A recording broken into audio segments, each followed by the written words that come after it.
दिनैनि नैबे समाव मिडियानि गासै खौरांगिरि नोंथांमोनखौ साबायखर बावग्रोयो खुलुमग्रोयो। मैया जिहेतु जोंनि इउपिपिनिफ्राय मोनसे फार्स्ट फेज केन्डिडेटखौ लानानै फोसावबाय, समस्थिफोरखौ फोसावबाय। बेयाव आंनि मुङा फैयाखैसै। आंबो गोख्रों सासे इउपिपिएलनि जानानैनो टिकेट बिनाय, आंबो केन्डिडेट जानो गोनां बा आंबो टिकेट मोनगोनखौ साननानै बा हास्थायनानै आं गोबां खामानि मावबाय, स्ट्रंलि खामानि मावदों। आरो बे खामानि मावनायखौ जोंनि ओनसोलनि, जोंनि दरङाजुलि समस्थिनि 26 नं दरङाजुलि समस्थिनि गासै रायजो राजाफोर, गुबुन गुबुन हारि माहारिनि सुबुंफोरा, रायजो राजाफोरा आंखौ सापर्ट खालामदोंमोन। आरो दिनैनि नैबे समाव जेब्लानोखि मैया टिकेटखौ फोसावबाय, केन्डिडेटखौ जेब्ला फोसावबाय, बेखौ लानानै जोंनि दरङाजुलि समस्थियाव जों दिनै नुनो मोन्दों मा मोनसे जिखिनि जोङो रंजानाय मोनसे परिबेखा फैनांगौमोन बेखौ जों नुनो मोनाखै। हयथ' बेयाव ओरैबो जानो हानाय, जिहेतु माखासे आंखौ नागिरदोंमोन जे जोङो दरङाजुलियाव गोदान निउ फेस केन्डिडेट बा बिजाथि फैयोब्ला देरहागोन होननानै गासैबो रायजो राजाफोरानो मिजिंथिबाय थादोंमोन। नाथाय मैयानि जि फोसावबाय बेयाव आंनि मुंखौ नुनो मोनाखिसै। दा बेखौ लानानै आं दिनै नैबे समाव बे प्रेस मिटखौ लानाय जादों। दा जिहेतु रायजो राजाफोरा आंखौ खावलायगासिनो बा खावलायदोंबो, दिनैबो दङ, दाबो दङ।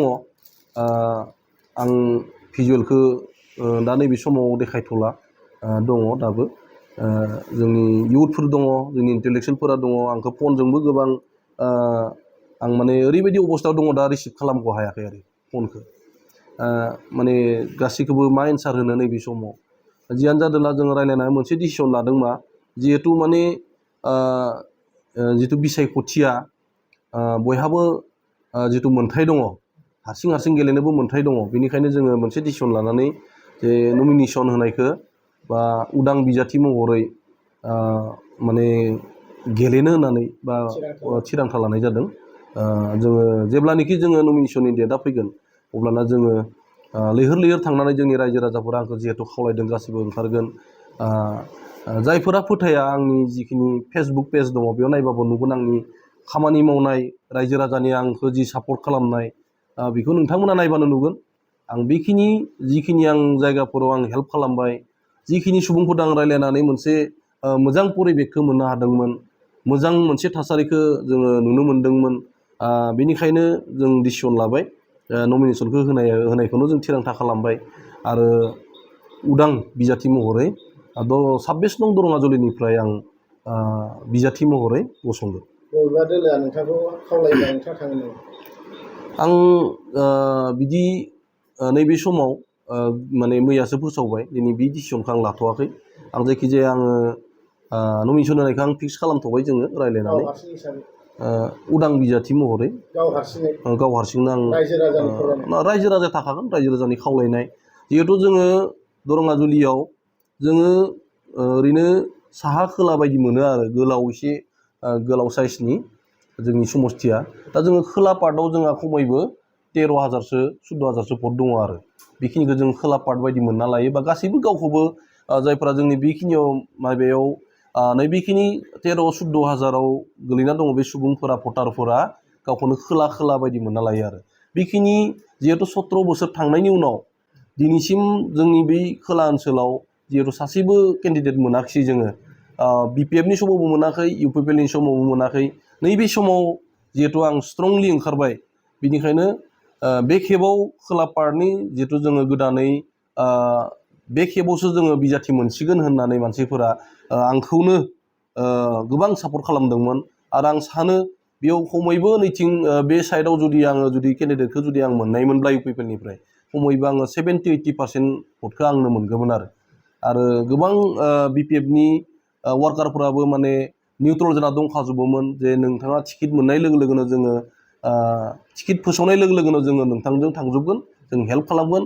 जायफोरा फैथारनो हाया बिथांमोनाबो निउट्रेल जाना होगोन। बेखिनि बाथ्राखौ जोङो अलरेडि जोङो रायज्लायखानाय जाजोब्बायमोन आरो दा नैबे समाव मैयानि जिथुनिखि फोसावनाय, बेयाव जिथु आंनि मुङा फैयाखिसै, बेखौ लाना एसे दुखु मोनजोब्बाय आरो बे दुखु मोननायखौ जुदि रायजो राजाफोरा जुदि नायनो लुबैदोंब्ला दिनैनि जिखिनि जोंनि दरंगाजुलिनि केन्डिडेट फोसावनाय फिथाइ बेयाव रंजानाय नुथायखौ नुयोब्लानो बेसे मानसि गेदारिं जादों जाया बेखौ नुब्लानो माने मिन्थिगोन मोनथिजोबगोन आं बेखौनो बुंबाय दा जोङो दरंगा 26 नं दरंगाजुलिनिफ्राय जोङो जों उदां बिजाथि महरै जोङो नमिनेसन होगोन आरो आं मोनसे बाथ्राखौ सानदों जे जोंनि जेब्ला टिकेट बिनाया मोनसे समस्थियाव जोङो साब्रै साबाबो थायो बहाबा माखासेबो दङ बहाबा सानैबो दङ साथामबो दङ खिन्थु मोनसे बाथ्राखौ जोंनि लिडारफोरा फोसावबाय थादोंमोन जे फिल्डआव जोंनि सेन्ट्रेल बडि कमिटिनिफ्राय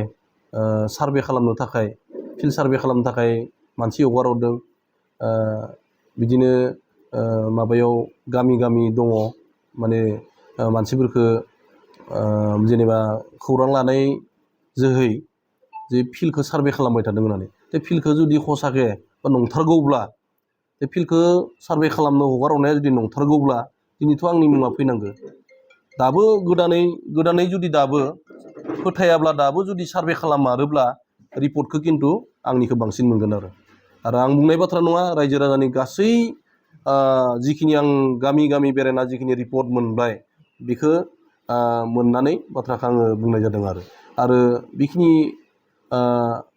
बेखिनि बाथ्राखौ जुदि नायनो लुबैदोंब्ला बा नंगौना नङा बेखौ जुदि जोंनि रायजो राजाफोरा जुदि आं बुंनाय बाथ्राया नङाब्ला बिदि जुदि माबाफोर कनफिउस दङब्ला दाबो गामि गामि थांनानै सोंनानै नायब्लानो मोनगोन जे रियेलि मा जाना दंमारो बा रियेलि माबा नंमारगोन ना नंमारा आंखौ लुबैदों ना लुबैमाराखै बे बुस्थुखौ मोनथिगोन आरो आं बेखौनो बुंबाय जुदि रियेलि जुदि सार्भे खालाममारदोंब्ला आंनि मुङा फैनांगौमोन आं बेखौ सानदों आरो गोथौ दुखु मोननाय थाबाय दुखुआथ' आंल' नङा दुखुआथ' बयबो मोनगोन जाय माने जायखौ हास्थायना दंमोन जायखौ हास्थायदोंमोन बे हास्थायनाया जाफुङासै आंल' नङा आं दिनै आंनाथ' मबाइलफ्रा अन दंबावो खायसे खायसे जायफोरा टिकेट बिनानै मोनाखिसै बिथांमोननि फना दिनैबो नै दा समसिम मबाइलफोरखौ अफ खालामजोबना लादों आरो अब्ला सानना नाय जों बेसे दुखु मोनदों नोंथाङा सासे तामुलपुर जिल्ला लाइमोन इउपिपिएलनि अर्गेनाइजिं सेक्रेटारि नोंथाङा रिजिगनेसनफोरखौ दङ